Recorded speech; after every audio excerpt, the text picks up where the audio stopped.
Market news now. Asian shares traded mostly higher as investors digested the U.S. Federal Reserve's smaller rate hike of 25 basis points and Fed Chairman Jerome Powell acknowledging that inflation is falling. U.S. futures now are mostly gaining, putting stocks on pace to extend yesterday's post-Fed bounce. We had strong results from Meta platforms that sent stock flying in off-hours trade and, of course, in turn buoying the NASDAQ futures. Locally, Kumba Iron Ore warned that its 2022 profit could have slumped by as much as 44% due to weaker iron ore prices and rail logistics problems in the country. The miner will release its financial results on February 21st. And then Anglo American Platinum, the second largest supplier of platinum group metals after Sibanye-Stillwater, said its total output dropped 10% in the 3 months to end December year on year. And a production update, Amplet said that lower grades at its flagship mine, Mogalakwena, affected total PGM output, as did the closure of mined-out infrastructure, Amandelbult, which has reached the end of its life.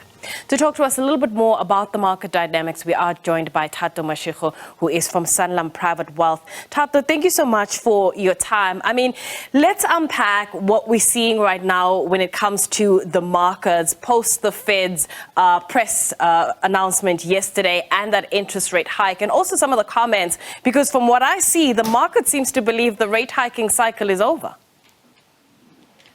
Good afternoon, Nastasia. I think the market has selectively decided to focus on the dovish part of Jerome Powell's statement yesterday, certainly the press release, as opposed to some of the hawkish comments which the Fed chair made as well. So, for example, he repeatedly mentioned that they are noticing a deceleration, if you will, in terms of inflationary pressures, which of course the market will take as a positive signal. However, he also mentioned that it is far too early to declare victory and that they'll continue monitoring the situation going forward, and that one can expect further rate hikes into the rest of the year. However, the market picking up on the dovish comments, significant rally in risk assets such as EM equities and long duration bonds. And also, if we look at where the Fed funds futures rate is at the moment, it's even pricing in 50 bips of rate cuts in the second half of the year, ending at around 4.5%, whereas it's currently at 4.75%. So definitely the soft landing thesis seems to be gaining significant traction in markets at the moment. However, there is a risk, of course, that we see continued economic weakness and perhaps even further rate hikes, which would reverse the rally we've seen so far. There was, on that whole soft landing thesis, there was a point where the markets were betting that we're going to have a soft landing, and yet at the same time, the Fed was going to cut rates. And I wondered why the market would believe both those things can happen, because you wouldn't need to cut rates if you believe there's going to be a soft landing. Has that question come to your mind at some point in terms of why the market at a particular point thought both those events can happen? Well, I believe the market views inflation as having peaked and significant deceleration, which we will see during the course of this year. So currently, US CPI is at 6.5% and PCE deflators at about 4.5%. And if you look at where break-even inflation is at the moment, the market is pricing in a 2% level over the medium term. So the view from the market would be, or seems to be, that we're going to see significant reduction in inflationary pressures without necessarily causing much of a recession. And so that would lead or allow the chair to perhaps reduce rates going forward in the second half of the year, if one is looking through, of course, weakness on the demand side. Right. Let's bring things locally. We've had a few trading updates come through, and one of the key themes that have come through has been load shedding. What's your conviction on SA Inc. stocks in this background of continued load shedding? Well, SA Inc. as a whole performed relatively well last year. mostly based on valuations. So equity investors, those not switching out into other safe haven asset classes, would have favored markets that had slightly less elevated earnings multiples going into the year.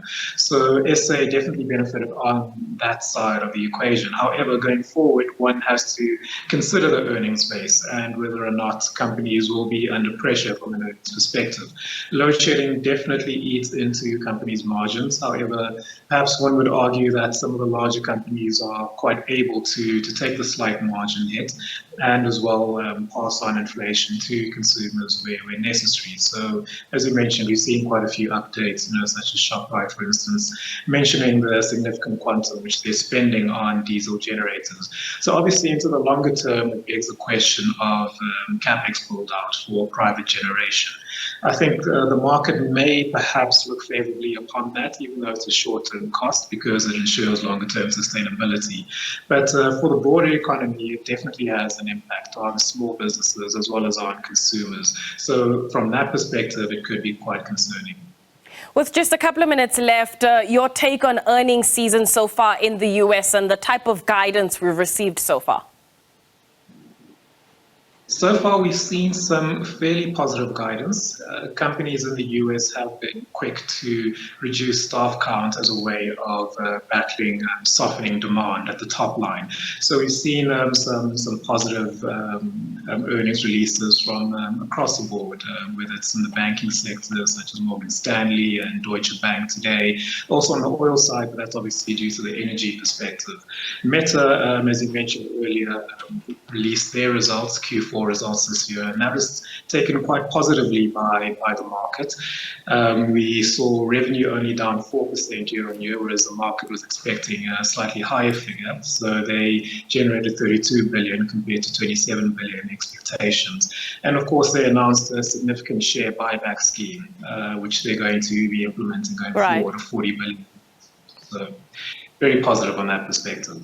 We could have unpacked some of the other companies, especially some of the other industries, a little bit further, but unfortunately we have run out of time. But Thato, thank you so much for joining us. That is Thato Mashego, who's a portfolio manager at Sanlam Private Wealth. We're going to take a quick ad break. When we come back, we'll have more news for you with Nompumelelo Sizeba, so stay tuned.